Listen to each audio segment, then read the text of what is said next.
I died 3 times that night.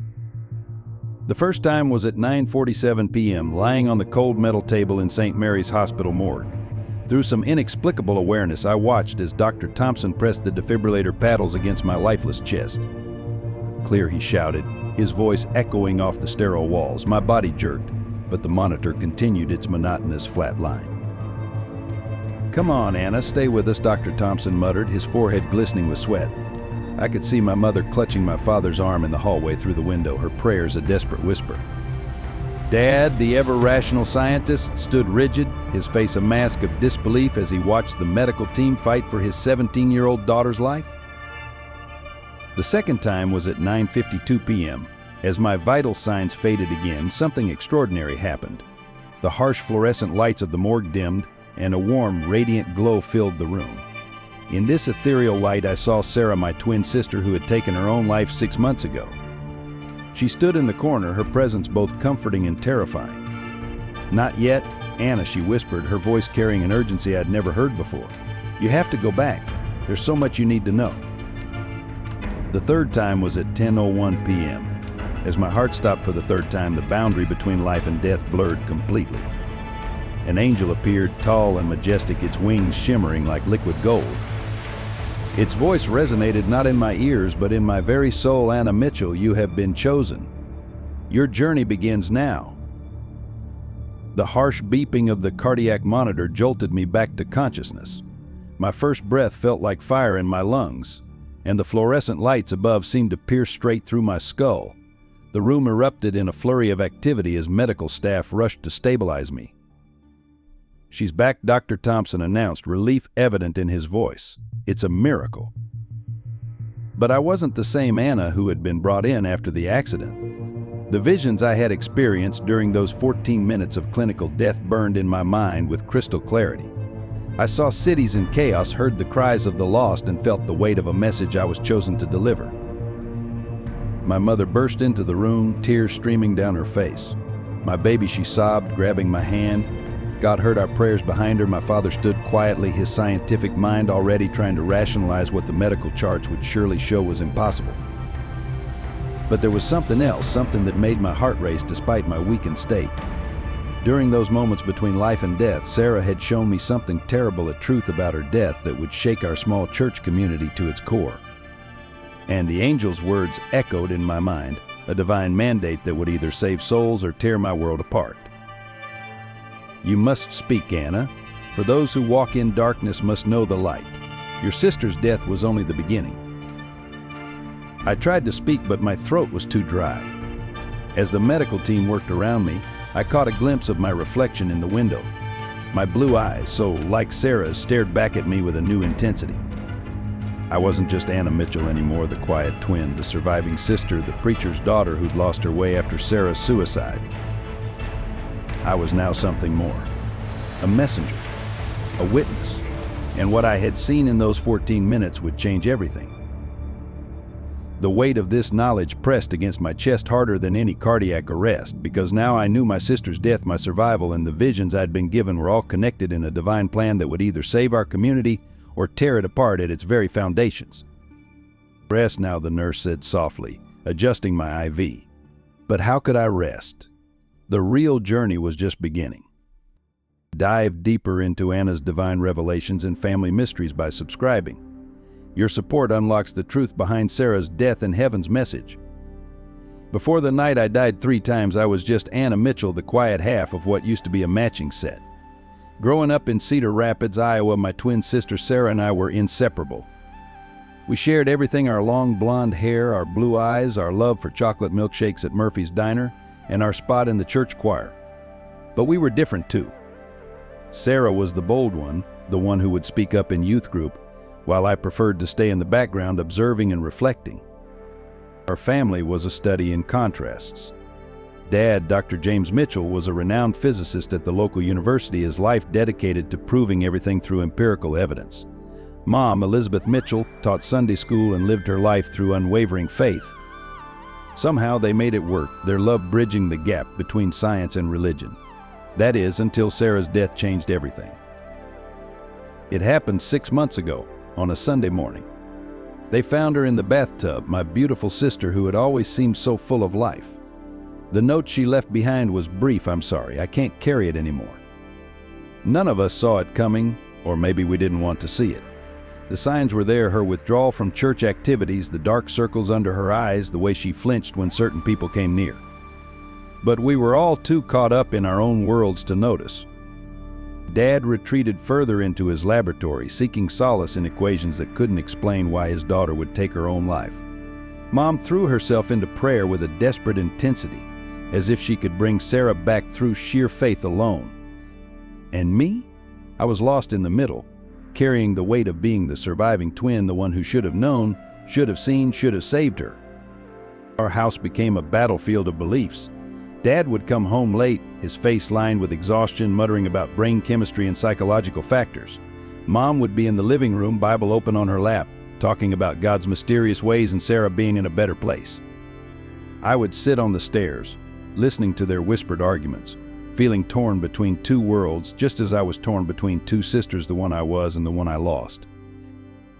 The cancer diagnosis came 3 months after Sarah's death.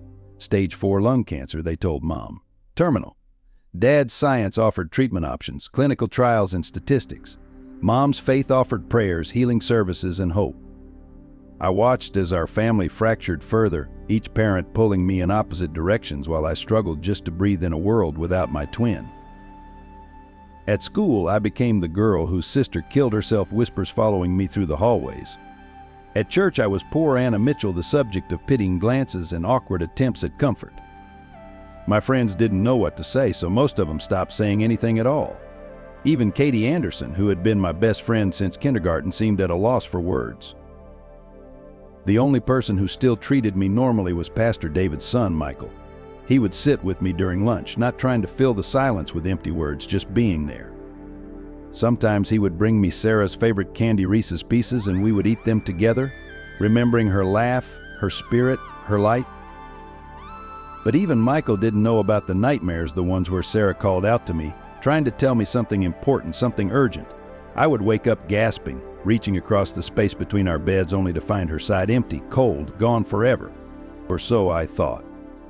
Life became a routine of simply existing: wake up, go to school, come home, listen to my parents argue about faith versus science, try to sleep, repeat. I stopped singing in the choir. It hurt too much without Sarah's voice harmonizing with mine. I stopped attending youth group. The empty space beside me was too loud. I was going through the motions, a ghost in my own life, until that night when everything changed. Looking back now, I realize that God had been preparing me all along. The pain, the loss, the division in our family, it was all setting the stage for what was to come. Because sometimes you have to be completely broken before you can be rebuilt into something stronger.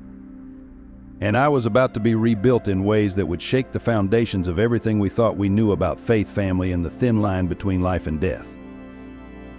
After Sarah's death, my relationship with faith became complicated. I would sit in the back pew of First Baptist Church watching people raise their hands in worship and wonder how they could be so sure. Where was their God when my sister needed him most? My father's skepticism began to make more sense, even as my mother's devotion deepened into something almost desperate. The church itself had become a maze of memories. Every corner held echoes of Sarah, her favorite spot in the youth room where she would lead Bible studies, the choir loft where we used to giggle during long sermons, the small prayer garden where she taught Sunday school to the little ones. Pastor David would watch me with concern, probably noting my increasing absence from youth activities. His wife, Mrs. Rebecca, would try to engage me in conversation after services, but I could see the pity in her eyes. At Cedar Rapids High School, I maintained my straight A average, but it was more about routine than ambition now.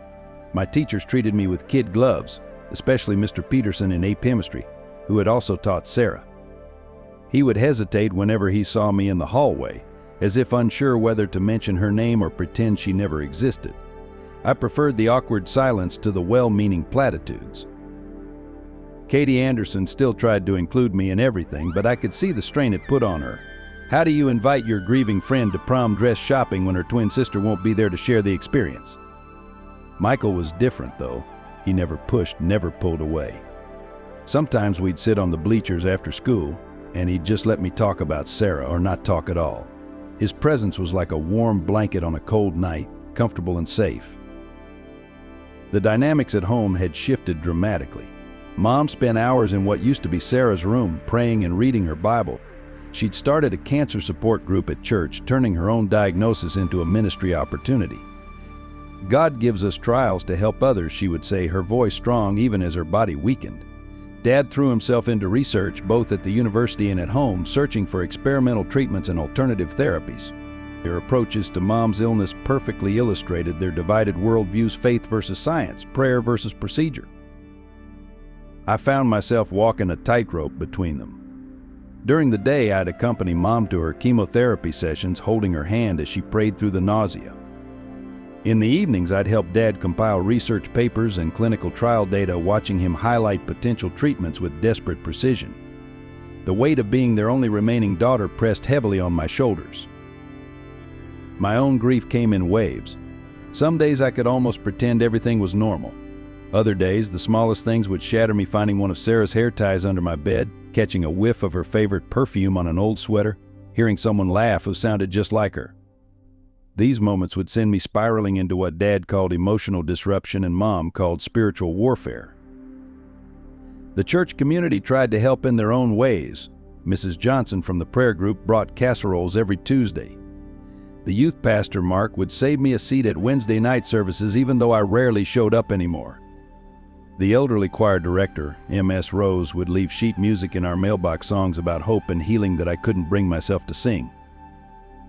But beneath all this well-meaning support, I sensed undercurrents of tension. Whispers about Sarah's suicide being a sin, speculation about what could have driven her to it, judgments about our family's divided faith. Even Michael's father, Pastor David, seemed to choose his words carefully around us now, as if unsure where we stood with God. I kept a journal, something the grief counselor had suggested, its pages filled with questions I couldn't ask aloud. Why did Sarah do it? What had she meant in her note about not being able to carry it anymore? How could God let this happen? How could He then allow Mom to get cancer? The questions piled up, unanswered, until they threatened to suffocate me. Little did I know that God was about to answer these questions in ways that would transform not just my life, but the lives of everyone in our community. The visions I would receive during my 3 deaths would reveal truths that would shake our small town to its core, bringing both healing and destruction, revelation and revolution. But first, I had to die. The night everything changed started like any other Wednesday. I was walking home from youth group, a meeting I'd only attended because Michael had begged me to come. Pastor David had been teaching about Job's trials, and something in his words about suffering having purpose had stirred something in me. Maybe that's why I took the longer route home through Watson Park, needing time to think. The autumn air was crisp, leaves crunching under my boots as I walked. My phone buzzed a text from Mom saying her latest scan results would be in tomorrow. Another from Dad about a promising clinical trial in Boston. I stopped under a streetlight to read them, my heart heavy with their competing hopes. That's when I heard the screeching tires. Time slowed to a crawl. The headlight swept around the corner like searching eyes, far too fast for the wet road. I saw the driver's face through the windshield, young, scared, his eyes wide with panic as he fought to control the skidding car. In that moment, I thought of Sarah. Is this how it feels to know you're about to die? The impact wasn't what I expected. There was no pain, just a sudden sensation of flying. I saw my body hit the pavement before I realized I was watching from above. Red pooled beneath my crumpled form, spreading like a dark halo on the wet asphalt. The driver stumbled out of his car, a teenager probably not much older than me, screaming for help. People emerged from their houses, their voices muffled as if I was underwater. Mrs. Peterson from next door was calling 911, someone was performing CPR, a crowd gathered, their faces illuminated by the still-burning headlights of the crashed car. Through it all, I felt strangely peaceful, floating above the chaos below. Then I saw her. Sarah, standing at the edge of the gathering crowd, her form translucent but unmistakable. She wore the white dress from her funeral, but her face was radiant, alive in a way I hadn't seen in the months before her death. She raised her hand, beckoning to me. The ambulance arrived, its sirens piercing through my ethereal calm. The paramedics worked with practiced efficiency, but I could see from their faces that it was bad, very bad. My body was loaded onto a stretcher, an oxygen mask strapped to my face, chest compressions continuing as they lifted me into the ambulance. "Your time isn't now," Sarah's voice whispered, though her lips didn't move. "You have to go back, Anna. There's something you need to know." Before I could respond, before I could beg her to tell me why she'd left us, a blinding light engulfed everything. It was warmer than sunlight, more brilliant than lightning, and it carried with it a love so intense it felt almost painful. In that light, I understood what Mom had always tried to tell me about God's presence. The paramedics' voices cut through the light. "We're losing her. BP dropping. Start another line. Come on, kids, stay with us." But I was already somewhere else, being drawn toward something greater than myself. The light resolved into a figure, the angel, its wings spanning what felt like eternity. This wasn't like the angels in the stained glass windows at church. This was power and authority incarnate, terrible and beautiful. Anna Mitchell had spoke, its voice resonating through every fiber of my being. "You have been chosen to witness what others cannot see, to speak what others dare not say. The truth about your sister's departure is only the beginning." The word departure struck me oddly. Not death, not suicide, but departure. Before I could question it, pain exploded through my chest, the paramedics using the defibrillator for the first time. The angel's form began to fade, but its voice remained. "Remember, child, remember everything you see. The time for silence is ending." As consciousness started to slip away, I caught one last glimpse of Sarah. She was crying, but smiling too, and in her eyes I saw a truth that would haunt me through all that was to come. Her death had not been what we thought. Something far darker lurked beneath the surface of our peaceful church community. Then darkness took me, and my first death began. When I finally regained consciousness in the hospital, everything was different. The fluorescent light seemed to pulse with hidden meaning, and every beep of the heart monitor reminded me that I had crossed a boundary few ever returned from. My parents were there, Dad analyzing my charts with desperate intensity, Mom clutching her well-worn Bible and whispering prayers of thanksgiving. The first vision came that night after they'd gone home. The angel's presence filled my hospital room, its light dimming the harsh hospital glare to a soft glow. "Watch it," commanded, and suddenly I was seeing our church as I never had before. Through walls that became transparent to my sight, I saw years of history play out like a film in fast forward. I saw Sarah in Pastor David's office, her face twisted with fear as someone I couldn't quite see approached her. I saw her writing in her journal, tears staining the pages. I saw her final moments, not in our bathtub as we'd found her, but somewhere else, somewhere dark. "Your sister's death was no suicide," the angel revealed, its voice heavy with divine authority. "She was silenced because she discovered a truth that threatened those in power. Her journal holds the key, but forces within your church will stop at nothing to keep it hidden." The revelation shook me to my core. My hands trembled as I reached for the call button, needing anyone to ground me in reality. Nurse Jenkins came running, probably alarmed by my spiking heart rate. "Honey, you need to rest," she soothed, adjusting my medication. But how could I rest now? The next morning I tried to tell my parents what I'd seen.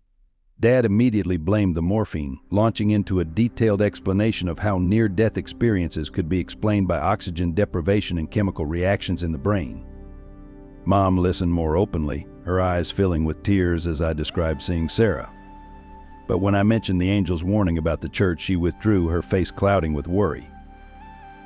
Michael visited that afternoon, smuggling in a chocolate milkshake from Murphy's.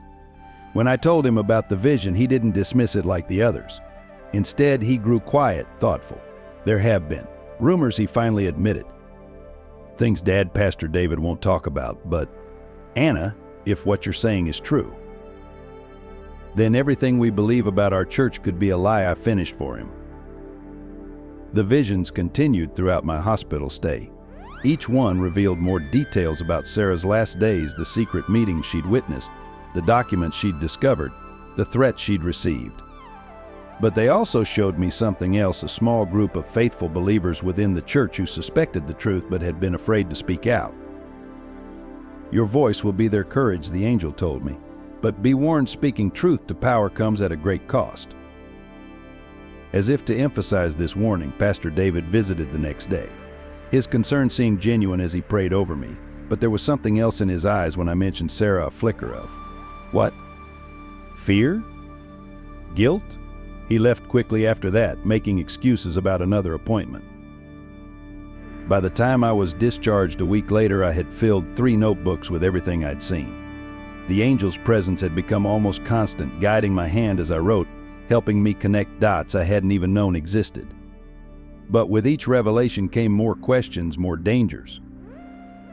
Mom's cancer took a turn for the worse the day I came home. The doctors gave her 3 months at most. Dad threw himself into researching experimental treatments, refusing to accept the prognosis. And me.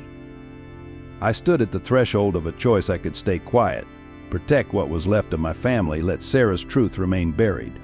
Or I could speak out, knowing it might cost us everything. That night, alone in my room, I made my decision. I pulled out Sarah's old journal from where I'd hidden it after her death. Inside, beneath her familiar handwriting, I found a note I'd somehow missed before. If anything happens to me, look behind the 3rd hymnal from the left, back row of the choir loft. Tomorrow I would return to church for the first time since my accident. And this time I wouldn't be going to pray, I'd be going to find answers. It happened in the church choir loft just as I was reaching behind the hymnals. My fingers had brushed against something, a USB drive taped to the back of the wooden shelf, when the dizziness hit. The world tilted sideways and I heard Michael shout my name from somewhere far away.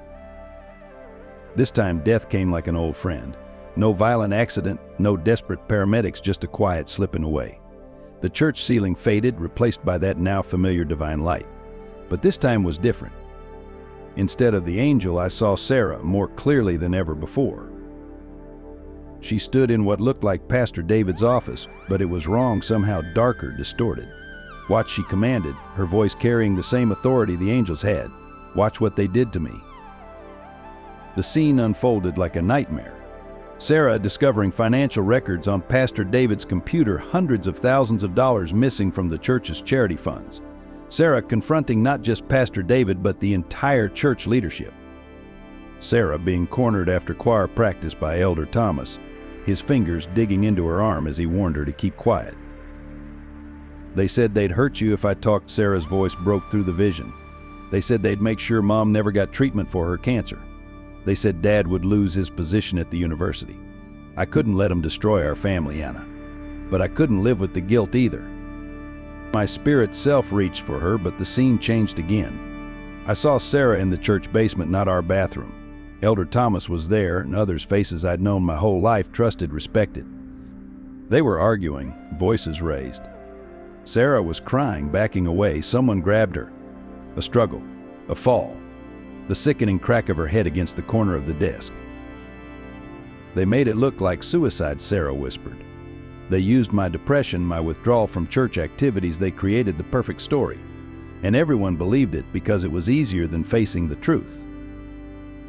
The pain of this revelation was worse than any physical death.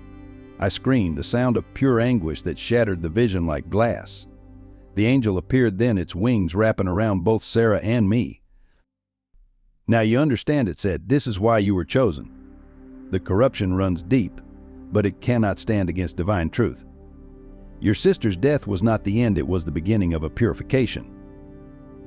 Through my tears, I saw something else. Mom in her hospital room, praying not just for healing, but for justice. Dad in his lab, staring at Sarah's autopsy report, his scientific mind finally connecting the inconsistencies he'd noticed but dismissed. Michael in his room, reading through years of church financial records, putting together the pieces his father had tried to hide. Your second death was necessary, the angel explained. Some truths can only be seen from the other side of the veil. But your journey is not over. There will be one more death, one more revelation, and then you must choose justice or mercy, truth or peace. I felt myself being pulled back, heard the panicked voices around my earthly body. Michael was performing CPR, his father watching from the doorway with a face pale as death. They didn't know I could see them, didn't know I could see the guilt and fear warring in Pastor David's eyes. Tell them, Sarah pleaded. Tell them everything. It will destroy the church, I protested. The church is already destroyed, the angel countered. What remains is a whitewashed tomb, but from its ashes something pure can rise. The shock of the defibrillator jolted through me. Sarah's face began to fade, but her final words burned into my soul. "I love you, Anna. Be stronger than I was." I gasped back to life on the choir loft floor, the USB drive still clutched in my hand. Michael was crying, his father was praying, and the paramedics were rushing up the stairs. But all I could focus on was the truth I now carried, a truth that would either save our church or burn it to the ground. And somewhere between heaven and earth, I knew Sarah was watching, waiting to see if her little sister would finish what she had started. The USB drive contained more than just financial records. There were emails, photos, surveillance footage, a complete documentation of years of corruption. Sarah had been thorough, meticulous even, in gathering evidence. But what hit me hardest were her personal video logs, recorded in secret during her final weeks. If you're watching this, her last entry began, her face gaunt and scared. Then they've probably already gotten to me. "Anna, I'm so sorry, I never wanted to leave you. But what they're doing, it's not just about money, they're hurting people. Kids from the youth group, women from the shelter ministry, families seeking help, they're all being exploited. And it goes higher than just our church. There's a whole network." The video cut off there, but it was enough. I showed Michael first, watching as his world crumbled around him. His father, the respected Pastor David, wasn't just complicit, he was one of the ringleaders. The church's charitable programs had been fronts for money laundering. The youth ministry had been used to silence victims. And Sarah, my beautiful, brave sister, had discovered it all. I can't believe Michael couldn't even finish the sentence. He sat on my bed, head in his hands, shoulders shaking. All those sermons about truth and justice. While they. The scandal exploded like a bomb in our small community. I uploaded everything to a secure cloud drive and sent copies to local news stations, law enforcement, and church oversight committees. Within hours, Elder Thomas was in custody. Pastor David had disappeared, leaving only a note of confession on his desk. The church board was suspended pending investigation. Dad's reaction surprised me most. The scientist who had always chosen logic over faith looked at the evidence and saw something beyond human evil. "This isn't just corruption," he said, studying Sarah's files. "This is spiritual warfare. Your mother was right all along." Mom, despite her weakening condition, became a pillar of strength. When the news broke, she insisted on being wheeled into the church sanctuary. There, in front of the shocked congregation, she shared her own story, how the church leadership had threatened to withdraw funding for her cancer treatments if she asked too many questions about Sarah's death. The community split apart like a wound. Some refused to believe, clinging to their image of the perfect church. Others turned away from faith entirely, unable to reconcile their beliefs with such betrayal. But a small group, led by Michael, began meeting in homes, seeking to rebuild something pure from the ashes of corruption. Through it all, the visions continued. The angels showed me glimpses of hope, future healing, restored faith, a stronger community built on truth rather than appearance. But it also showed me the cost relationships destroyed, families torn apart, the comfortable lies we'd lived with stripped away to reveal painful truths. "Your sister died for this truth," the angel reminded me, "but her death was not in vain. Through you, her sacrifice becomes redemption." The investigation widened. Other churches in other towns were implicated. A network of corruption that had operated for decades began to unravel. Victims came forward, their stories matching the evidence Sarah had gathered. Our small-town church scandal became national news. But the personal cost was devastating. Michael's mother had a breakdown and was hospitalized. Several youth group members attempted suicide, overwhelmed by memories they'd suppressed. The church building itself stood empty, its doors locked by court order. Late one night, as I sat with Mom during her chemotherapy, she took my hand. "I always knew Sarah's death wasn't what it seemed," she whispered. "I prayed every day for the truth to come out. God answered those prayers through you, Anna. But now comes the harder part, forgiveness." Forgiveness seemed impossible. How could we forgive the people who had killed my sister, who had preyed on the vulnerable, who had twisted faith into a weapon? Yet as I watched Mom close her eyes and pray for those who had hurt us, I began to understand something profound about divine justice. It could coexist with mercy.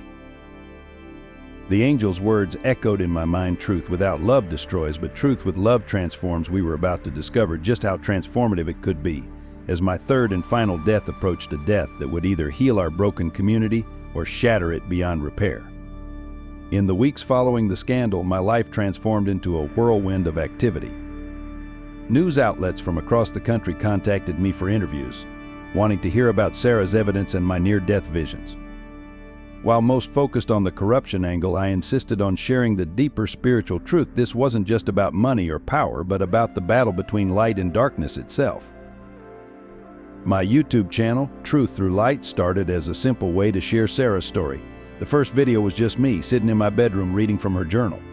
My name is Anna Mitchell, I began, and my twin sister was murdered for discovering the truth. Within days, it had over 1 million views. People resonated not just with the scandal, but with the raw honesty about faith, corruption, and redemption. Michael became my strongest ally, despite the personal cost. His father was now in custody facing multiple charges, but Michael chose truth over family loyalty. He helped me organize small group meetings in homes where we would share not just Sarah's evidence, but the messages I'd received during my deaths. Some called us a cult, but we weren't seeking followers, we were seeking truth. Sarah died for this truth I would tell our growing community, but God turned her death into a gateway for revelation. Through her sacrifice, hundreds of victims are finally finding their voices, and they were. Every week, more survivors came forward, sharing stories of abuse and exploitation hidden behind religious respectability. Each story confirmed what Sarah had discovered, proving that her death had indeed sparked a necessary purification. Mom, despite her worsening condition, became our spiritual cornerstone. From her hospital bed, she counseled survivors, prayed with the broken, and demonstrated a grace that seemed almost supernatural. God's light shines brightest in the darkest places, she would say, even as the cancer spread through her body. Her faith, unshaken by the church's betrayal, inspired others to hold on to their relationship with God even as they rejected corrupted religious institutions. The angel's presence became more constant, guiding our growing movement. During prayer meetings, others began to sense it too, a tangible feeling of divine purpose that filled the room. Some reported seeing wings of light, others heard whispers of comfort and truth. We weren't seeking supernatural experiences, but they came anyway, confirming that we were part of something bigger than ourselves. Dad's transformation was perhaps the most remarkable. The scientist who had always demanded empirical evidence found himself confronted with undeniable spiritual reality.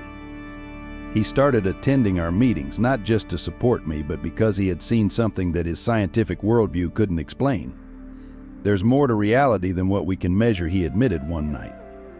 Sarah showed me that. You're showing me that. Our mission expanded beyond exposing corruption. We began creating support networks for survivors, establishing counseling services, and helping other communities investigate their own religious institutions. The angel had shown me that the problem was systemic. Our local church scandal was just one thread in a larger tapestry of spiritual corruption that needed to be unraveled. But with growing influence came growing opposition. Death threats arrived daily. Our meetings were picketed by angry protesters. Someone broke into our house searching for Sarah's original evidence. Local religious leaders denounced me as a false prophet, claiming my near-death experiences were demonic deceptions. Some former church members blamed me for destroying their comfortable faith, as if truth itself was the enemy. Michael faced the worst of it. His mother, still unable to accept her husband's guilt, disowned him. Former friends called him Judas, betrayer of his father and faith. Yet he stood firm, his own faith growing stronger as it was stripped of pretense and rebuilt on truth. Real faith, he would say, can survive having its foundations exposed to light. The angel had warned me it would be like this. Truth is a sword, it had said during my second death. It divides light from darkness, authentic faith from empty religion. Those words proved prophetic as our community continued to grow, drawing in people hungry for genuine spiritual experience while alienating those who preferred comfortable lies. Mom's doctor called one morning. The cancer was accelerating, treatment options were running out. Yet that same day, 3 more victims found courage to come forward, their stories matching details in Sarah's files. Light and darkness, life and death, truth and deception, all intertwined in ways I was only beginning to understand. Sarah's presence, though less frequent than the angels, still came in quiet moments. Sometimes I would catch a glimpse of her smiling during our meetings, or feel her approval as another truth came to light. "Keep going," her spirit seemed to say. "The hardest part is still ahead, but you're not alone." And we weren't alone. Our network grew to include investigative journalists, legal experts, counselors, and spiritual leaders who had also seen through religious facades to the true heart of faith. Together, we were building something new, not another institution, but a movement of authentic spirituality and fearless truth-telling. Yet even as we grew stronger, I sensed something brewing in the spiritual realm. The angels' warnings became more urgent, hinting at a coming crisis that would test everything we had built. My third death was approaching, and with it revelations that would shake not just our community, but the very foundations of faith itself. But first, we had to face the human cost of our mission: broken families, lost friendships, shattered illusions. And somewhere in the midst of it all, my mother's life hung in the balance, teaching us that sometimes the greatest light comes just before the deepest darkness. While our mission grew, my personal world was crumbling. Mom's hospital room became our second home, its sterile walls witnessing our family's quiet desperation. The cancer had spread to her bones, each movement causing her visible pain, yet she insisted on continuing her ministry to abuse survivors from her hospital bed. "God isn't wasting even this," she'd say, though I could see the toll it was taking on her fragile body. Dad practically lived in the hospital's research library, his laptop surrounded by medical journals and clinical trial data. He'd aged years in months, his hair graying rapidly, dark circles permanent under his eyes. The scientist in him was fighting desperately against time, while his newfound faith wrestled with acceptance. I'd often find him sleeping in the uncomfortable hospital chair, one hand holding Mom's, the other clutching his newly purchased Bible. School became an impossible balance. My straight A's slipped to C's as I missed classes for interviews, meetings, and Mom's treatments. My teachers tried to be understanding, but there were whispers about my unhealthy obsession with exposing church corruption. The guidance counselor suggested I might need psychiatric evaluation, especially after I talked about my near-death experiences. Katie Anderson, my once best friend, cornered me in the cafeteria one day. "Anna, this has to stop," she pleaded. "You're destroying people's faith. Pastor David's wife tried to kill herself last week. Is that what Sarah would have wanted?" The question hit me like a physical blow, but the angel's presence warmed my shoulder, reminding me that truth, though painful, was necessary. Michael's support came with its own complications. Our growing closeness sparked rumors. Some said I had seduced him to turn him against his father. Others claimed we were planning to start our own cult. Worse were the moments when I'd catch him looking at his phone, seeing messages from his mother that he'd never answer, watching him struggle with the weight of choosing truth over family. The stress began manifesting physically. I developed insomnia, jumping at every sound, convinced Elder Thomas's supporters would break in again. Anxiety attacks hit without warning in the grocery store, during interviews, even in church meetings. But my doctors wanted to prescribe medication, but I refused. I needed to stay clear-headed. The visions came without warning. One night, after a particularly difficult day at the hospital, I found myself at Sarah's grave. "I don't know if I can do this," I whispered to her headstone. "Mom's dying, Dad's breaking, Michael's lost everything, and people keep getting hurt." The cemetery was silent, but in my heart, I heard Sarah's voice: "The truth hurts before it heals." The survivor stories weighed heaviest. Each new revelation brought memories of Sarah's final days into sharper focus. A teenage girl described being cornered in Pastor David's office, just like Sarah. A church secretary shared how Elder Thomas had threatened her family, just like Sarah. Each story was a knife to my heart, knowing my sister had died trying to protect these people. Our home became both sanctuary and prison. Security cameras monitored every entrance, courtesy of a sympathetic detective. Dad installed extra locks, and Michael's friend from the football team started staying over as security. My bedroom wall, filled with red string connecting photos, documents, and testimonies, a visual representation of the web Sarah had died exposing.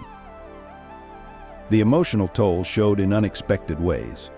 I stopped singing altogether. Even humming felt like a betrayal of Sarah's silenced voice. I gave away all my blue clothes because they matched her eyes. Some nights I'd wake up screaming, convinced I was back in the morgue. Other nights I couldn't sleep at all, spending hours updating our secure database of evidence. afraid I'd miss some crucial connection. Mom noticed despite her own suffering. One evening during a rare moment of clarity between pain medications, she took my hand. "Anna, sweetheart," she whispered, "being chosen doesn't mean you have to carry this alone." But I was already carrying so much: her illness, Dad's struggle, Michael's pain, the survivor's trauma, Sarah's legacy, the angel's mission. My own faith underwent constant evolution. The comfortable Christianity of my childhood was gone, replaced by something more raw and real. I saw God in the survivor's courage, in Michael's sacrifice, in Mom's endurance, but also in the painful process of truth exposing lies. The angel's presence remained constant, but even that relationship changed, becoming less about divine revelation and more about partnership in a sacred mission. Small moments of grace kept me going.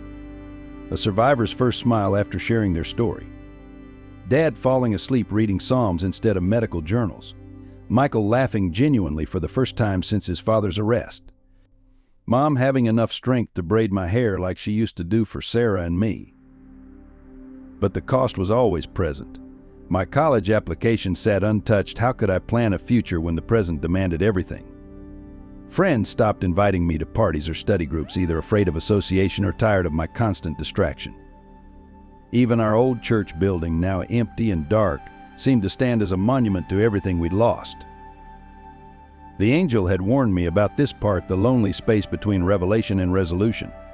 Truth-tellers often walk alone, it had said, but knowing the purpose didn't make the path easier. Each day brought new challenges: another death threat, another survivor needing support, another piece of evidence linking more churches to the corruption.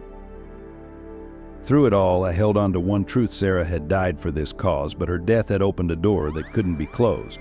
As Mom's condition worsened and our mission grew, I sensed we were approaching a crucial moment. The angel's warnings about my third death grew more frequent, and the spiritual atmosphere felt charged with anticipation. Something was coming, something that would either vindicate everything we'd sacrificed or destroy what little we had left. My third death came without warning during a live-streamed testimony session. One moment I was listening to a survivor share their story. The next I was drowning in that familiar divine light. But this time was different. This time I sensed I wasn't just crossing the veil between life and death, but between dimensions of truth itself. Sarah and the angel waited for me in what looked like a vast cathedral of light. But it wasn't empty. Thousands of spirits filled its ethereal pews, each one radiating a story of silenced truth. I recognized some faces from the photos in Sarah's files, victims who hadn't survived their encounters with corrupted power. "Watch closely," the angel commanded, its wings spreading to encompass the entire space. "What you see now will either break or transform your world." The cathedral dissolved, and I found myself witnessing scenes from multiple churches, multiple cities, all connected by invisible threads of corruption. But something was different. I could see beyond the human actions to the spiritual forces driving them. Dark entities moved through the scenes like oil on water, whispering in leaders' ears, guiding hands that signed fraudulent documents, orchestrating accidents for those who asked too many questions. This wasn't just about money or power. It was about systematically destroying authentic faith, replacing it with a hollow shell that served darkness rather than light. Sarah's voice cut through the visions. "Now you understand why they had to silence me." I saw this too at the end, but I could only see pieces. "You're being shown the whole picture." Her presence steadied me as the scenes became more intense, more personal. I saw Elder Thomas praying with my mother while secretly canceling her insurance coverage. I saw Pastor David deleting security footage of Sarah's final moments. But then the vision shifted, showing something even more shocking: a planned mass suicide. 50 members of our former congregation, led by Pastor David's wife, were preparing to cleanse their souls that very night. The dark entities swirled around them, feeding on their despair, pushing them toward destruction. "This is why you had to die a third time," the angel explained. "Some truths can only be understood from between worlds, and some battles can only be fought from this place of in-between." As it spoke, I noticed something extraordinary. Every spirit in the cathedral was standing, their light growing stronger, pushing back against the darkness in the visions. Sarah stepped forward, more solid now than I'd ever seen her in death. "We've been gathering strength," she said, gesturing to the assembled spirits. "Every victim, every silenced voice, we've been waiting for this moment. Through you, Anna, we can finally fight back." The angel's voice resonated with divine authority. You have a choice to make, Anna Mitchell. You can return and stop the suicides, save those lives, but doing so will mean letting some of the darker truths remain hidden. Or you can expose everything, knowing it will break many spirits but ultimately bring fuller healing. I felt torn between justice and mercy, truth and compassion. What would you choose? I asked Sarah. She smiled sadly. I chose complete exposure, and it cost me my life. But I was alone. You're not. The visions intensified, showing me both potential futures. In one, I saw the suicides prevented, but the deeper corruption continuing, spreading to other churches, claiming more victims. In the other, I saw the full truth exposed, families shattered, faith tested, but ultimately a deeper healing taking place. The angel spread its wings wider, and suddenly I could see beyond just churches. I saw into hospitals, schools, governments, all institutions where darkness had replaced light with convincing counterfeits. The pattern repeats, it said, but today it can begin to end. Your sister opened the door. You must choose whether to step through it. Sarah took my hand, her touch somehow both ethereal and real. Whatever you choose, she whispered, know that I'll be with you. We all will. The thousands of spirits rose, their light merging into a blinding cascade of truth and power. I felt the pull back to my body growing stronger, the physical world beckoning. The angel's final words echoed through my consciousness. Remember, truth without love destroys, but truth with love transforms. You carry both within you now. The cathedral began to fade, but not before I saw something that stopped my spiritual heart. Mom's spirit, standing among the gathered souls, whole and radiant. She's not dead, the angel quickly assured me, but her spirit walks between worlds now. She'll be your anchor whichever path you choose. Sarah hugged me one last time. You're stronger than I ever was, she whispered. You understand what I couldn't? That exposing darkness isn't enough. You have to fill that space with light. The pull became irresistible. As I felt myself rushing back toward life, I heard the collective voices of thousands of silenced victims, their light and love pushing me forward, empowering me for whatever choice lay ahead. The angel's presence enveloped me one last time. Choose well, Anna Mitchell. The time for silence is over. I gasped back to life on the live stream stage, Michael's terrified face above mine, the audience in chaos. But I knew exactly what I had to do. The choice was clear, though its consequences would reshape not just our community, but the very nature of faith itself. The time for half measures was over. The truth, all of it, needed to come to light. Michael, I gasped, still shaking from my return, get me to the First Baptist Church. Now he must have seen something in my eyes, because he didn't question me, just helped me to my feet and grabbed his car keys. The live stream audience watched in stunned silence as we rushed off stage. They're planning a mass suicide, I explained as we sped through town. Pastor David's wife is leading them. Tonight, Michael's knuckles went white on the steering wheel. These were people we'd known our whole lives. His mother would be among them. But there was more. The visions had shown me everything, how the corruption had spread, how the darkness had woven itself into the very fabric of our religious community. I had to choose: stop the immediate tragedy or expose the full truth that would shake the foundations of faith itself. We arrived at the church to find cars already filling the parking lot. Through the windows we could see people gathering in the sanctuary, many dressed in white. Mrs. David stood at the pulpit, her face eerily serene as she spoke to the congregation. Wait, I grabbed Michael's arm as he reached for the door. There's something you need to know first. In rapid succession, I told him everything I'd seen in my vision, including the truth about his father's direct involvement in Sarah's death. His face went pale, but he didn't pull away. What are you going to do? He asked, his voice steady despite the pain in his eyes. Drawing a deep breath, I made my choice. Both, I said. We save them, but we tell them everything. No more half-truths, no more protected secrets. They deserve to know what they're really choosing to die for. We entered the church just as Mrs. David was raising a ceremonial cup. This is our cleansing, she was saying. Our purification from the corruption that has tainted our faith. Stop, my voice rang out through the sanctuary. Before you drink, you need to know the truth, all of it. The angel's presence filled the space, its light visible now, even to those who had never seen it before. Some gasped, others fell to their knees. Standing in the center aisle, I began to speak. I told them everything about Sarah's discovery, about the network of corruption, about the dark spiritual forces that had twisted their faith. I showed them the footage from Sarah's USB drive, played the audio recordings, revealed the financial trails. "Your despair is built on lies," I declared, my voice carrying divine authority. "You're not dying for faith, you're dying to protect the very darkness that killed my sister." Mrs. David tried to interrupt, but Michael stepped forward. "Mom," he called out, and his mother turned from the pulpit, the cup trembling in her hand. "Dad confessed everything to me this morning. He's turning himself in. It's over." The sanctuary erupted in chaos. Some people ran out, others collapsed in tears.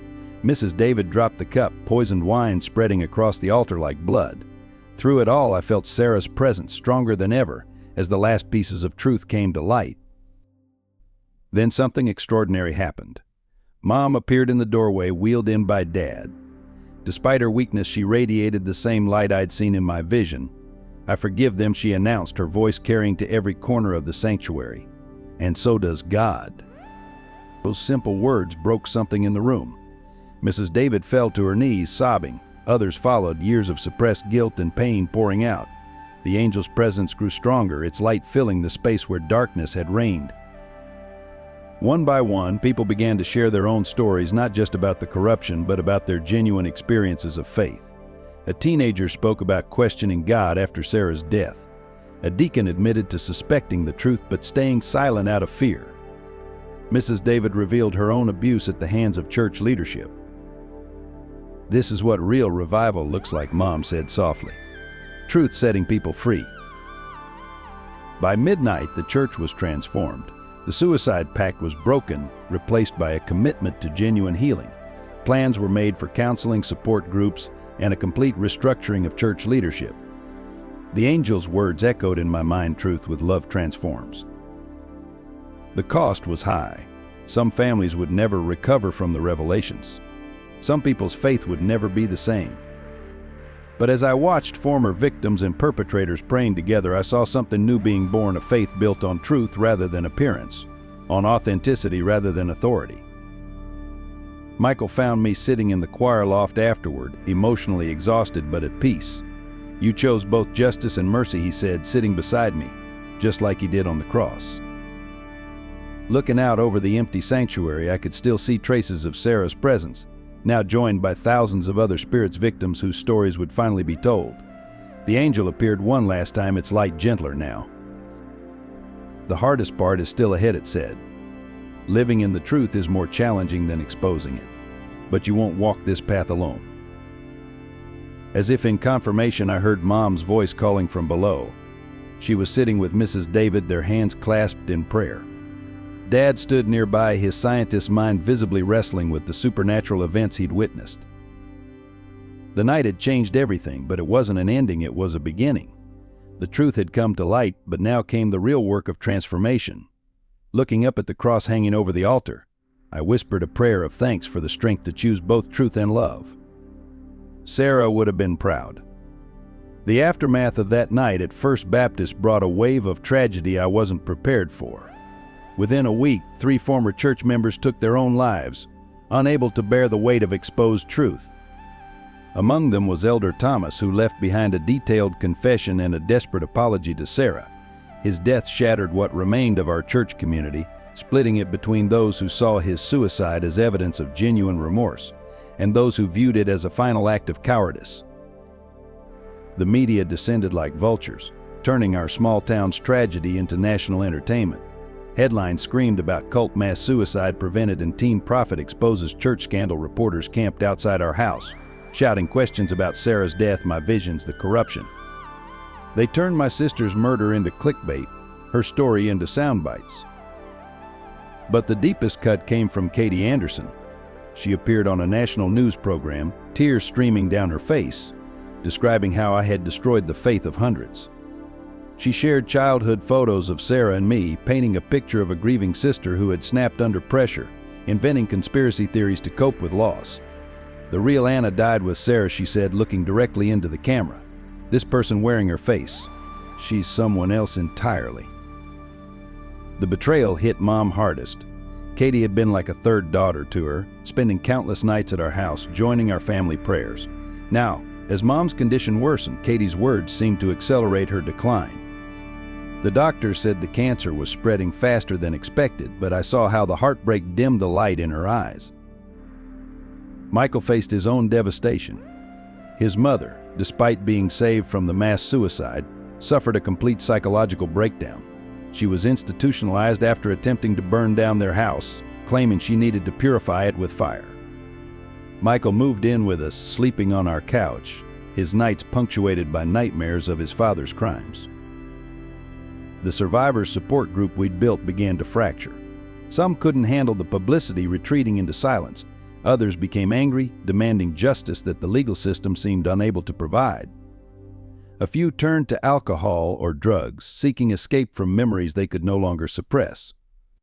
Dad threw himself into research with renewed desperation, seeking experimental treatments for Mom. He maxed out credit cards, mortgaged the house, even sold his prized telescope. But each new treatment seemed to bring more pain than hope. I would find him late at night in his study, surrounded by medical journals, whispering prayers that sounded more like pleas for mercy. The angel's presence, once a constant comfort, became sporadic and distant. When it did appear, its messages were cryptic, warning of darker times ahead. Sarah's spirit, too, seemed to fade, as if the weight of exposed truth had finally allowed her to rest, or as if she couldn't bear to watch what was coming. My own faith entered a dark night of the soul. I questioned everything: the visions, the mission, even God's purpose in all of this. The truth had set some people free, yes, but it had also destroyed lives. Was this really what divine justice looked like? The cost seemed too high, the pain too deep. One morning I found Mom sitting in Sarah's old room, holding her journal. Sometimes she whispered, her voice weak from chemotherapy. I wonder if we should have left the truth buried with her. The words struck me like physical blows. If Mom, with her unshakable faith, was questioning our path, what hope did the rest of us have? That evening I visited Sarah's grave for the first time since the church confrontation. The headstone had been vandalized, spray painted with the word liar. Someone had tried to clean it, but the paint had seeped into the granite, marking it permanently like the truth had marked all of us. Kneeling there, touching the cold stone, I felt more alone than ever. The weight of exposed truth, the cost of divine mission, the pain of watching loved ones suffer, it all crashed over me like a tidal wave. I had chosen both justice and mercy that night at the church, but now it seemed that choice had unleashed forces beyond my control. And somewhere in the gathering darkness, I sensed that the greatest test was still to come. Mom's condition reached its crisis point on a stormy Sunday morning. The cancer had spread to her brain, causing seizures that left her barely conscious. In her few lucid moments, she would grip my hand and whisper fragmented prayers, her faith somehow still intact even as her body failed. The hospital chapel became my refuge. Its stained glass windows cast colored shadows across empty pews, a reminder of our now fractured church community. One evening, as I sat there alone, Michael found me. His face was ashen. "They're releasing my father on bail," he said. "He's coming home." The news spread through our support network like poison. Several survivors stopped attending meetings, too afraid to risk encountering Pastor David. Others turned to anger, planning protests and confrontations. Our message of healing through truth began to crumble under the weight of fear and rage. Dad's transformation reversed dramatically. The scientists reemerged, dismissing the spiritual aspects of our experiences as stress-induced hallucinations. He stopped attending prayer meetings, focused solely on Mom's medical care. I found him one night destroying Sarah's journals, claiming we needed to return to reality. The final blow came during a national television interview. The host, known for his aggressive style, confronted me with evidence that Sarah's death was indeed suicide. He produced therapy records showing her history of depression, emails discussing her doubts about faith, and a toxicology report suggesting voluntary overdose. My mind went blank on live television. The carefully constructed narrative of truth began to unravel. What if I had been wrong? What if the visions were just grief-induced delusions? What if I had destroyed lives chasing a false reality? The interview went viral. Former supporters began to doubt. Online comments called me a fraud, attention seeker, false prophet. Even some survivors questioned their own memories, wondering if they had been caught up in mass hysteria rather than divine revelation. That night, alone in my room, I hit rock bottom. The angel's presence, once so clear and constant, felt like a distant memory. Sarah's spirit seemed silent. My phone buzzed constantly with messages, some threatening, others pitying, all suggesting I had lost my grip on reality. I found myself holding Sarah's favorite necklace, a simple cross she never took off. They had found it clutched in her hand after her death. Staring at it now, I felt the weight of doubt crushing my spirit. God, I whispered into the darkness, if you're real, if any of this was real, I need you now. The silence that answered seemed deafening. Michael discovered me there hours later, curled up on the floor. He had his own devastating news: his mother had succeeded in a second suicide attempt. The note she left blamed me for destroying her family. The weight of another death on my conscience proved too much. For the first time since this all began, I considered running away, changing my name, leaving behind the visions, the mission, the pain. Part of me wondered if this was how Sarah had felt at the end, overwhelmed by truth too heavy to carry. The hospital called at midnight. Mom had slipped into a coma. The doctors gave her hours, maybe days.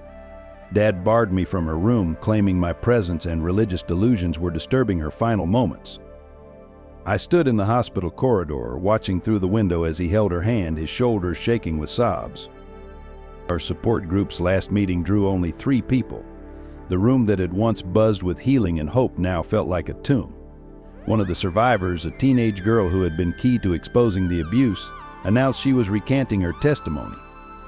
Sometimes she said, "Not meeting my eyes, it's easier to live with a lie than die for the truth." I walked home in the rain, Sarah's necklace heavy around my neck. The streets seemed darker than usual, the shadows deeper. Every church I passed stood silent and judging, their steeples pointing accusingly at the sky. The truth I had fought so hard to expose was being buried again, this time under layers of doubt, fear, and carefully constructed alternative narratives. Standing in front of our house, I made a decision that would either save everything we had fought for or destroy what little remained of our fractured world. But first, I had to face the darkest truth of all, the one Sarah had tried to tell me in my final vision. I didn't plan my final revelation, it came during Mom's last hours. Sitting by her hospital bed, holding her fragile hand, I felt a familiar warmth fill the room. The angel appeared more radiant than ever, but this time everyone present could see it. Dad dropped his scientific journals, nurses stopped in their tracks, and Mom's eyes opened with perfect clarity. Now the angel commanded, "Show them everything." In that moment, divine power flowed through me. The hospital room transformed into a theater of truth, where past events played out like divine projections on the walls. We saw Sarah's final days from her perspective, not just the evidence of corruption she'd discovered, but the spiritual warfare she'd witnessed. The truth was bigger than church corruption. Sarah had stumbled upon a gateway between worlds, a thin place where spiritual forces manifested physically. The church's financial crimes were just a symptom of a deeper darkness. She had seen demons masquerading as angels of light, whispering in leaders' ears, orchestrating not just abuse but a systematic destruction of authentic faith. Your sister, the angel revealed, didn't just die for exposing corruption. She died because she discovered how to close the gateway they were using to enter our world. Dad, the steadfast scientist, fell to his knees as he watched Sarah's last moments replay. She hadn't died in our bathroom, she'd been in the church basement, performing a ritual of closing, fighting spiritual forces with prayer and faith. Elder Thomas and Pastor David had tried to stop her, but too late. With her last breath, she had sealed one gateway, but her death had opened another through me. Mom's voice, stronger than it had been in months, filled the room. I saw them too, in my dreams during chemotherapy. The treatments weren't killing me, the darkness was, trying to stop this moment. The visions expanded, showing how the cancer in Mom's body was supernaturally linked to the spiritual cancer in our community. Each testimony we'd uncovered, each truth we'd exposed, had weakened its hold. The angel spread its wings, and divine light poured through the hospital room windows, illuminating dark corners where shadows had hidden. Michael gasped as the truth about his father was finally revealed. Pastor David hadn't been just a corrupted leader, he'd been a willing vessel for darker forces, choosing power over righteousness. But in that same vision, we saw Hope. His recent confession and surrender had broken ancient chains of spiritual bondage. The teenage girl who had recanted her testimony burst into the room, drawn by a power she couldn't explain. I remember now, she cried. All of it. They couldn't make me forget anymore. Others began arriving, survivors, doubters, even Katie Anderson, all drawn to the divine revelation unfolding in that hospital room. The angel's light grew stronger, and with it came understanding. Every soul that had been damaged, every faith that had been shattered, could be restored not just to its former state but to something stronger. This is why you had to wait. Sarah's spirit appeared, visible to all. This isn't just about exposing darkness, it's about replacing it with light. Every person in this room is part of a divine restoration. Mom sat up in her bed, color returning to her cheeks. The angel touched her forehead, and before our eyes the cancer's darkness began to fade. Your healing, the angel declared, is a sign of the greater healing coming to this community. The truth hit me with stunning clarity. Every death I'd experienced had prepared me for this moment. The first death showed me the corruption, the second revealed the spiritual warfare, and the third had given me the power to bridge heaven and earth for this revelation. Dad, tears streaming down his face, pulled out Sarah's journals, the ones he'd tried to destroy. The equations, he whispered. They weren't just random numbers. They were mapping the gateway, showing the intersection of spiritual and physical realms. She was a scientist too, in her own way. As divine light filled every corner of the room, I understood at last truth wasn't just about exposing darkness. It was about making space for light to enter. Sarah hadn't died in vain. She had opened a door that could never be closed again. And through that door, heaven itself was about to transform our broken world. The transformation began in that hospital room and rippled outward like a divine shockwave. Mom's miraculous healing was just the beginning. As she stood from her deathbed, fully restored, others in the cancer ward began experiencing their own miracles. Doctors rushed from room to room, witnessing tumors vanishing, vital signs strengthening, death's shadow retreating before divine light. Pastor David appeared in the doorway, drawn by the same power that had called the others. His face was transformed by genuine repentance. I confess everything he announced, falling to his knees. His words carried supernatural weight, breaking chains of deception that had bound our community for generations. As he spoke, others found their voices, adding their confessions to his. The angel's presence expanded, filling not just the room but the entire hospital. Through windows and screens, we watched as its light touched every corner of our town. The old church building, dark for so long, suddenly blazed with divine fire, not destroying but purifying. People gathered in the streets, drawn by a power they couldn't explain but couldn't resist. Katie Anderson pushed through the crowd to reach me, tears streaming down her face. I saw Sarah. She sobbed. Had in my room last night. She showed me everything, how she protected me from the darkness without my knowing. I was next on their list, but her death saved me. Can you forgive me for doubting? Michael's mother arrived, her mind cleared of madness by divine intervention. She embraced her son, then turned to face the survivors she had once denied. Let my healing be your healing, she offered, extending her hands. One by one, victims and perpetrators alike joined hands, forming a circle of restoration. Dad's scientific mind struggled to process what he was witnessing, but his heart had already accepted the truth. He pulled out his research notes, now seeing how the medical data mapped perfectly onto spiritual reality. The cancer wasn't just biological, he explained, his voice filled with wonder. It was a physical manifestation of spiritual warfare. And your healing, Elizabeth, it's rewriting everything we thought we knew about faith and science. The teenage girl who had recanted her testimony stood and shared the full truth, not just about the abuse, but about the supernatural protection she had experienced. Others followed, their stories weaving together into a tapestry of divine intervention. What had seemed like isolated incidents were revealed as part of a greater pattern of spiritual warfare and heavenly protection. Sarah's presence, visible now to everyone, moved through the crowd. She showed each person their part in the larger story, how their pain, their resistance, even their doubts had been used to prepare for this moment of collective healing. The angel's light illuminated paths of divine purpose in each life, revealing how even the darkest moments had been working toward redemption. Elder Thomas's widow came forward, carrying a box of documents her husband had left behind. He knew the truth would come out, she said, handing them to me. These prove everything: the corruption, the spiritual attacks, Sarah's fight to close the gateway. He wanted them found after his death. As the documents were shared, a deeper victory emerged. This wasn't just about our church or our town. The evidence exposed a nationwide network of spiritual corruption, but also revealed pockets of genuine faith that had been fighting back. Our local victory was catalyzing a larger awakening. Michael stood beside me, his hand warm in mine. "This is what real revival looks like," he said softly. "Not just emotional experiences, but truth and justice bringing genuine transformation." The angel's final message resonated through every heart. The gateway of darkness has been sealed, but a new gateway of light stands open. What was meant for evil has been transformed into a channel for divine power. Through your united testimony, healing will flow to others fighting similar battles. Mom's voice, strong and clear, led us in prayer. As we prayed, the light grew brighter, and we felt chains of generational darkness breaking. The victory wasn't just for us, it was for every community facing similar battles, every soul caught between light and darkness. Sarah's work was complete. Her death had planted seeds of truth that were now bearing fruit beyond anything we could have imagined. As divine light continued to spread, we understood this wasn't the end of our story, but the beginning of a new chapter in a greater spiritual awakening. The time of hiding was over. The era of light had begun.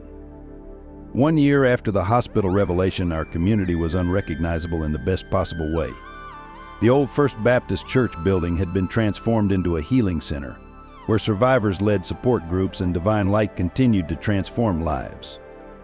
Mom, fully recovered and radiating health, directed the center's spiritual counseling program, while Dad combined his scientific expertise with newfound faith to document and study cases of supernatural healing. The nationwide awakening continued to spread. Other communities inspired by our story began their own journeys of exposure and healing. Pastor David, after serving 6 months in prison, emerged as a powerful voice for reform, traveling to churches across the country to share his testimony of darkness overcome by light. His honesty about his failures and genuine transformation opened doors for others to confess and seek restoration. Michael and I married in the restored church sanctuary, surrounded by survivors and supporters who had become family.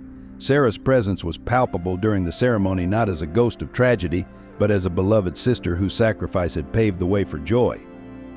The angel appeared during our vows, its light blessing our union and confirming our shared mission to continue the work of healing and truth. Katie Anderson established a national network of support groups for survivors of spiritual abuse, with chapters in every state. Her own journey from doubt to advocacy inspired others to speak their truth. The teenage girl who had once recanted her testimony became a powerful speaker, sharing her story with youth groups and helping young people recognize and resist spiritual manipulation. Mom's miraculous healing sparked a revolution in the medical community. Dad's research, combining spiritual and scientific observations, was published in leading medical journals. Their work created a new framework for understanding the connection between spiritual and physical healing, leading to integrated treatment approaches that acknowledge both divine intervention and medical science. The evidence Elder Thomas left behind led to investigations and reforms in religious institutions across the country.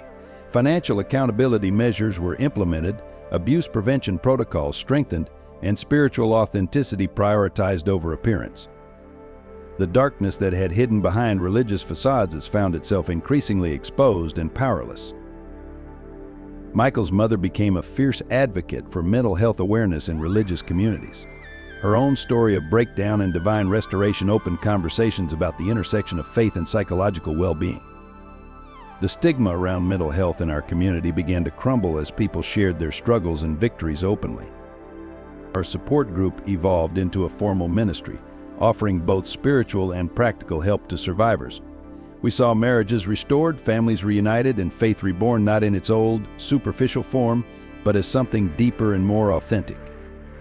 The angel's presence remained constant, guiding our work and confirming divine truth with signs and wonders. Sarah's journal was published, becoming a beacon of hope for others fighting similar battles. Her mathematical equations mapping spiritual gateways sparked interest from both religious scholars and scientists. Dad established a research foundation in her name dedicated to studying the intersection of faith and science and documented miraculous events. The local media, which had once sensationalized our story, began reporting on the genuine transformation in our community. Crime rates dropped, addiction recovery rates soared, and a spirit of unity replaced old divisions. People drove from other states to experience the tangible presence of divine light that still filled our restored sanctuary. I continued to have visions, but they were different now, less about exposing darkness and more about guiding light. The angel showed me how to mentor others who were discovering their own spiritual gifts, teaching them to discern true divine presence from counterfeits. A new generation of spiritually sensitive young people emerged, equipped to carry the work forward. Property records revealed that our church had been built on land that was once a Native American prayer ground, a thin place between worlds that explained both its vulnerability to darkness and its potential for divine power. We partnered with local tribal elders to honor this heritage and maintain the land's sacred purpose. The networks of corruption Sarah had discovered were fully dismantled, their resources redirected to victim restitution and community restoration. But more importantly, the spiritual atmosphere over our town had permanently shifted. Where darkness had once held sway, divine light now flowed freely, touching lives and transforming hearts.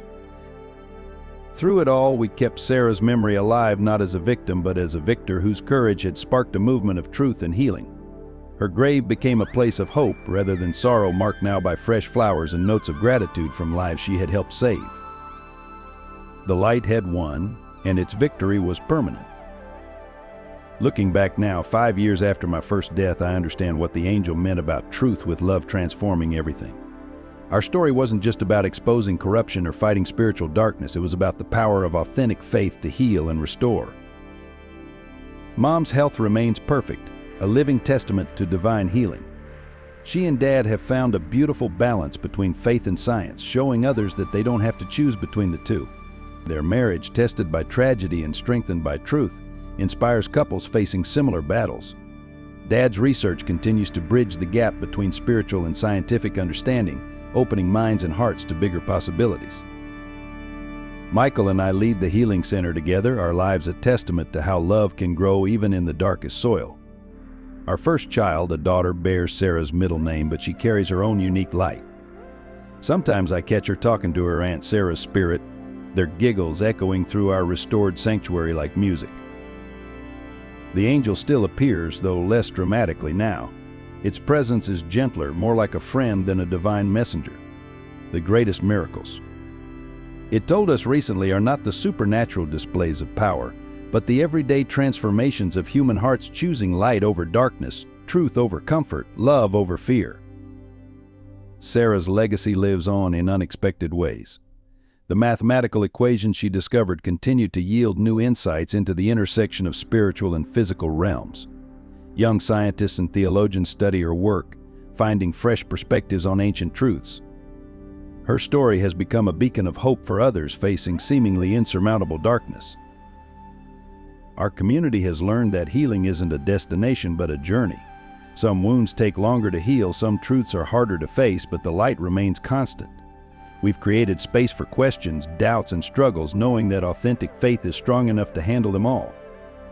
The survivors' support groups continue to grow, each person's story adding to our collective understanding of both human brokenness and divine restoration. Pastor David's ministry of reconciliation has touched thousands of lives. His honest acknowledgement of his failures and genuine transformation offer hope to both victims and perpetrators.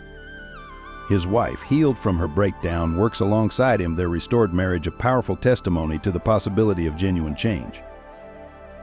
Katie Anderson's network of support groups has become a national movement, helping survivors find their voices and reclaim their faith. The teenage girl who once recanted now runs our youth program, helping young people develop healthy spiritual foundations. Even Elder Thomas's widow has found purpose in sharing her journey from denial to advocacy. The light that filled that hospital room 5 years ago continues to spread, touching lives far beyond our small town. Other communities have experienced their own awakenings, each unique but connected to the larger story of divine restoration. The networks of support we've built ensure that no one has to face similar battles alone. But perhaps the most beautiful transformation has been in how we view faith itself. Gone is the superficial Christianity that cared more about appearance than authenticity. In its place has grown something real and vital, a faith that embraces questions, acknowledges struggles, and values truth above comfort. We've learned that real revival isn't about emotional experiences or supernatural displays, but about lasting transformation through truth and love. I still visit Sarah's grave, but not out of grief anymore. I go to thank her for her courage to share stories of lives changed, and to remind myself that sometimes the greatest light comes from the deepest darkness. Her headstone, once vandalized, now bears a simple inscription, "Her truth opened the door to light." The angel's final message to us was simple: the story isn't over. Each person who chooses truth over darkness, love over fear, adds their own chapter to this divine narrative. The light continues to spread, one heart at a time. And so we continue forward, carrying the light Sarah helped unleash. Our community stands as a testament to the power of divine truth to heal and restore. We've learned that the greatest miracles aren't always the dramatic displays of power, but the quiet transformations that happen when people choose to walk in light. The darkness hasn't completely disappeared, it never does in this world. But now we know how to fight it with truth, with love, with unwavering faith in the power of light to overcome every shadow. This is our story, this is our testimony, this is our light. We invite you to share your thoughts in the comments below. Your perspective matters, and your story could inspire others who are seeking deeper understanding. Support our team's mission to spread this message of love and truth by subscribing to our channel.